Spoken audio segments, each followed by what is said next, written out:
ai bahaushe yana cewa me aka shuka a nan, ko in ce rashin haƙuri shi kawo me aka shuka a nan.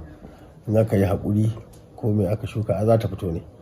In alkama ce ko shinkafa ko ƙarangiya haka ga za ta fito, kowa zai gani. Kamar inda aka sani Inuwa shi ne ƙanina wanda yake bina, kuma tunda Allah ya sa muka zo wannan duniya muke tare da shi, kuma da yawa mutane a nan ba su san shi ba saboda shi duka karatunsa mafiya yawa ba a nan jiha ya ba, ya yi a wajen jihar nan, ya yi karatu a ƙasar waje, kuma shi ma'aikacin gwamnati ne, gwamnatin tarayya, wanda ya yi aiki a ɓangaren gandun daji, wanda daga ƙarshe ma ya yi aikin koyarwa duk wani wanda yake kuma wannan sashi na gandun daji da na ƙasa da na jihohi mafiya yawa da sun san shi.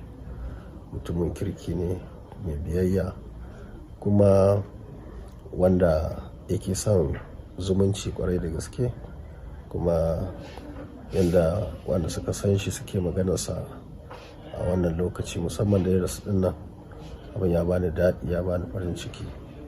Ba abin da za mu ce sai dai Allah ya ji kansa, Allah ya albarkaci zuri'a da ya bari, Allah ya albarkace mu gabaki ɗaya. Kuma dama ce da zan gode wa dukkanin 'yan uwa da abokan arzika a wannan jiha da ma wajen jiha, wanda suka zo ko suka yi waya ko suka turo, ko kuma waɗanda suke karɓar gaisuwa jihohi da yawa a Najeriya, sai su gaya min cewar su je wajen jagorori na kwankwasiya da sauran 'yan uwa da abokan arziki sun yi gaisuwa. Wasu kuma su bugo su ce gashi an zo an taru ana yi wa Inuwa gaisuwa, ina addu'a. To muna gode musu kwarai da gaske a duk inda suke. Allah ya saka musu da alheri, kuma Allah ya bada ladan duka wa'annan addu'o'i da suka yi masa. Mu kuma Allah ya kyautata namu. To ai abin farin ciki ne, abin murna ne, kuma abin jin daɗi ne a gona da kuma dukkanin 'yan uwa da abokan arzika da suke jihar nan da ma wajen jihar nan. Muna siyasa domin ci gaban al'umma gabaki daya. Ba ma yin siyasa don gaba, ba ma yin siyasa don wani kece raini ko yin wasu abubuwa don a bata wani ko a ci mutuncin wani. Wannan shi ne sa na shiga harkar siyasa. Na aikin gwamnati a Kano shekara 17 na yanki na shiga harkar siyasa, kuma dalilin da ya sa kenan na shiga, ina ganin kullum ba za ta yi ka zauna a waje ɗaya kana sukan wasu ba daidai suke ba, kai kuma ka ƙi ka shiga kai. Saboda haka abin da ya yi, na ganin dama haka ya kamata, inda kowa ma ya fahimta da abin da ya kamata kenan a yi. Mu daga ɓangaren mu na sani ba wanda zai so ya ba da gudunmawa a kafa gwamnati ko ta ƙaramar hukuma ko ta jiha ko ta tarayya ya kasance ya ce ba ya santa. To amma yanayi ne na rayuwa. Idan shugabanni suka ga tafiya ba za ta fi kyau babu kai ko babu ku, to kaga gudunmuwar da za ka bayar shine ka koma waje daya. Kuma alhamdulillahi na tabbata wannan zuwa da ya zo ya gaisuwa, mutane da yawa za su yi farin ciki, ba mamaki wasu su yi mamaki, amma dai abubuwa ne wanda suke na siyasa.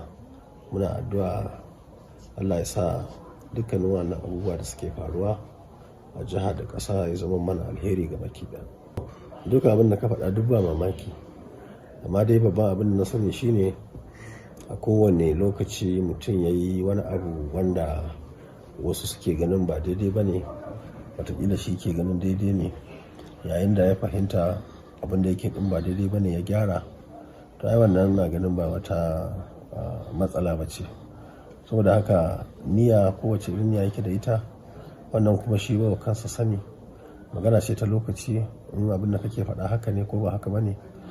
Ai bahaushe yana cewa me aka shuka a nan, ko in ce rashin haƙuri shi kawo me aka shuka a nan. in aka yi haƙuri ko me aka shuka za ta fito ne. In alkama ce ko shinkafa ko ƙarangiya haka ga za ta fito, kowa zai gani.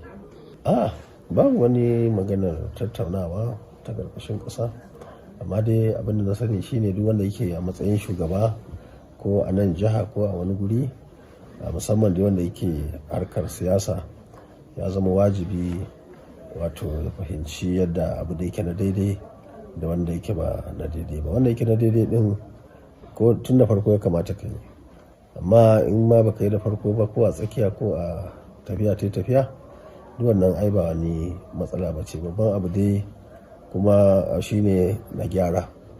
Duk wanda ka ga yayi tafiya mai nisa Allah bai bashi ikon gyara ba, to kaga wannan inda babban matsala ce to yanzu ta daɗa samun girma sosai. Saboda haka muna dai godiya Allah ko muna addu'a Allah ya ji kansu a nan da suka rasu, kuma da wani abu ai ko menene za a ji kuma za a gani.